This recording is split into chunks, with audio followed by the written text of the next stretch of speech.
Bom, então o que acontece com as pessoas, né, em geral? Né? A maioria delas procura em função de algum tipo de desconforto. Imagina, né, você era um bebê, de repente você aprendeu a andar e começou a andar como você achou que era interessante para você naquele momento. Né? Vão se passando os anos, né, e você vai adquirindo, sei lá, você começa a jogar futebol, você começa a fazer um esporte, ou o que for, e você vai formando, né, a sua organização corporal, criando um tônus mais de um lado do corpo ou de outro, dependendo do esporte que você faz. Por exemplo, se for jogar tênis, sua musculatura vai ser muito assimétrica, né, em função, né, de você usar sempre um lado do corpo mais do que o outro. E assim vai. O que ocorre é que você vai desenvolvendo um certo padrão de ação e você funciona nesse padrão porque ele responde às suas necessidades. Ocorre que não necessariamente é o melhor padrão, né? Mas como você desconhece outra possibilidade, você continua nele, né? Ou seja, a gente começa a funcionar em ação aprisionado num padrão porque a gente não vê outro tipo de alternativa, a gente simplesmente faz o que sempre a gente fez. Aí de repente você passa os seus anos, você começa a ter algum tipo de problema, dor no joelho, dor nas costas ou o que for, você começa, dependendo do trabalho que você for fazer, ou a se questionar sobre isso, ou ainda se perpetuar naquele padrão. Né? Você começa uma dor nas costas, por exemplo, você pode tratar essa dor nas costas de várias formas. Né? Você pode ir num médico, esse médico provavelmente vai te dar um remédio, alguma coisa para minimizar o teu desconforto. Né?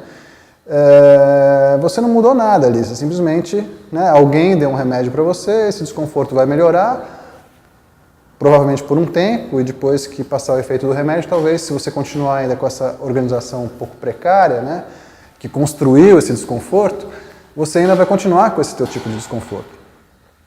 Outra forma de você lidar com isso é assumir a responsabilidade pelo aquilo que você está sentindo, né, a informação que está chegando para você a nível da sua sensibilidade, fazer, bom, estou com dor nas costas, o que eu estou fazendo, né, para construir essa dor nas costas?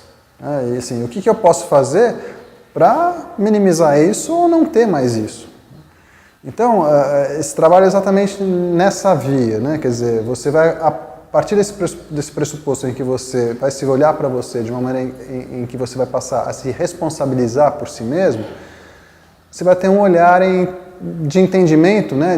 Vamos dizer assim, de apropriação do seu próprio corpo, para começar a entender como é que você está organizado e para poder se organizar melhor. Acho que assim, um dos objetivos fundamentais desse processo é você poder colocar a sua vontade em ação. E colocar a sua vontade de ação de uma maneira inteligente. Sempre tendo alternativas de fazer, né, a mesma ação.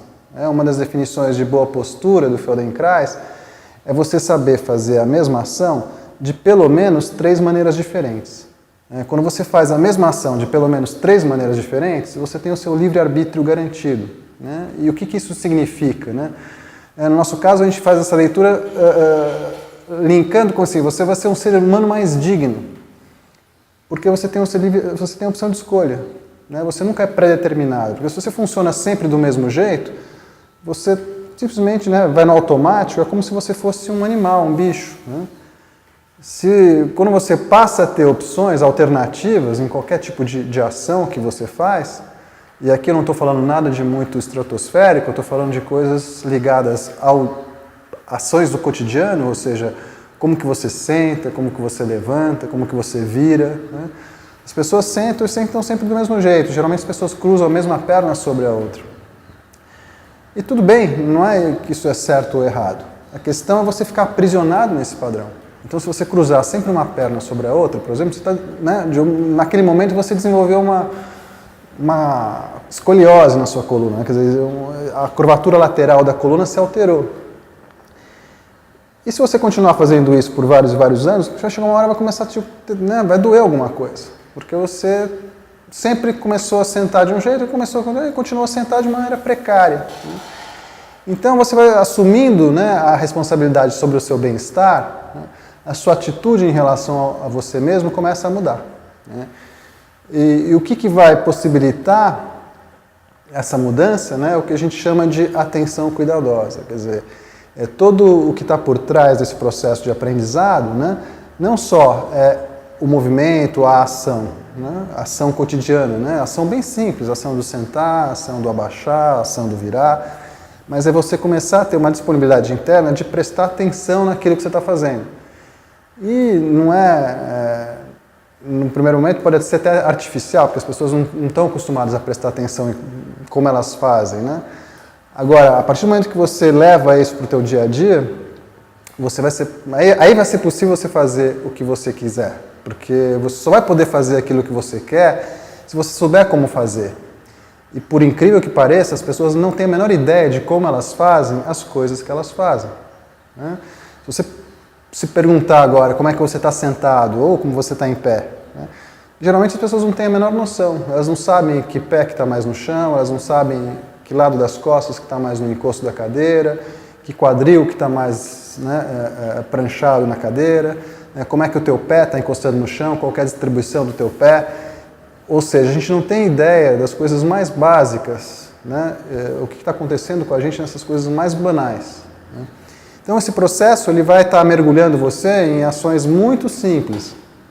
E a sensação de você descobrir, né, e se perceber e entender que você, por exemplo, pode ficar sentado, ou pode ficar ereto, ou pode ficar fazendo qualquer coisa, mais, vamos dizer assim, alinhado em relação à gravidade. Ou seja, brigando menos com essa força que está sempre atuando sobre a gente.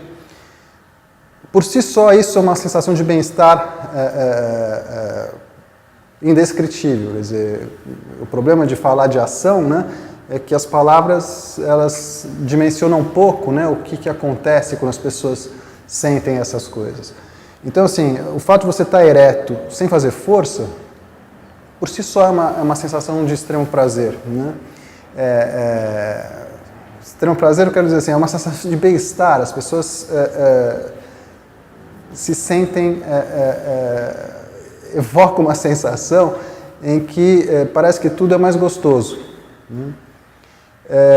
Para o Feldenkrais, né, tudo isso tem uma conotação, e todo esse aprendizado é neuromuscular, né, quer dizer, não é algo que você depende da força de vontade para acontecer, mas algo que você vai estar simplesmente prestando atenção, né, absorvendo esse tipo de informação, e à medida que você vai ficando mais clara a tua organização, você começa a relacionar as informações que você vai elencando ao longo desse processo de prestar atenção, né?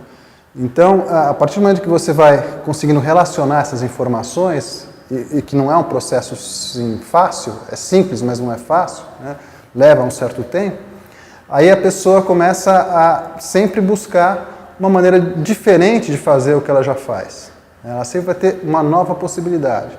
Então, ela vai sempre buscar alternativas, sempre melhorar, né? Porque, assim, em última instância, a gente tem enquanto ser humano, a gente, né, no meu ponto de vista, a gente deveria ter uma certa responsabilidade pelo nosso bem-estar, no sentido que quase que seria uma obrigação, assim, a cada dia a gente procurar ser um ser humano um pouco melhor. Então, nesse sentido, né, a atenção cuidadosa é muito responsável por essa melhora, né, a cada dia, né? Quer dizer, você sempre procurar fazer a mesma coisa de um jeito um pouquinho mais inteligente, né? Fazer um pouquinho menos para fazer mais, né? E assim sucessivamente, quer dizer, é um processo de contínuo aprendizado. Você pode expandir isso e relacionar isso com uma série de questões, né? Quer dizer, quando você é uma pessoa que se interessa pela sua organização e sabe de si de uma maneira mais diferenciada, ou seja, você vai desenvolvendo a tua percepção, vai refinando a tua sensibilidade, você é uma pessoa curiosa, né? Isso não é nada mágico, isso é extremamente natural. É como se a gente fosse feito para ser assim, a nível de desenvolvimento do sistema nervoso. Então, assim, a partir do momento que você tem interesse por si mesmo, né, tua autoestima muda, né? Você tem prazer em se perceber, né? O teu bem-estar muda. Frustração começa a, né, ficar meio que perder um pouco o sentido, porque a tua perspectiva em relação às coisas é uma perspectiva de curiosidade, de aprendizado. Então, se você tem um interesse por você, naturalmente, esse interesse ele se desdobra no seu entorno, né, o que está à volta de você. Você sempre vai ter interesse por qualquer coisa, porque é uma possibilidade de você aprender mais sobre si mesmo, né? E aí, nesse sentido, você é uma pessoa mais saudável. A pessoa que é saudável, no nosso caso, não é uma pessoa que não está resfriada ou uma pessoa que tem as duas pernas em detrimento de outra que só tem uma, né? Uma pessoa mais saudável é uma pessoa que é curiosa pelas coisas, né? No primeiro momento uma curiosidade por si mesmo, né? Mas é um desdobramento natural essa curiosidade ser por qualquer coisa, você ser interessado pelo que você está vivendo, né? A sua vida está sempre interessante porque você está sempre buscando alguma coisa para acrescentar a sua organização, a sua maneira de ver as coisas e crescer enquanto ser humano. Então, nesse sentido, toda a tônica desse processo muda, né? Muda a maneira como as pessoas normalmente encaram as coisas no seu dia a dia.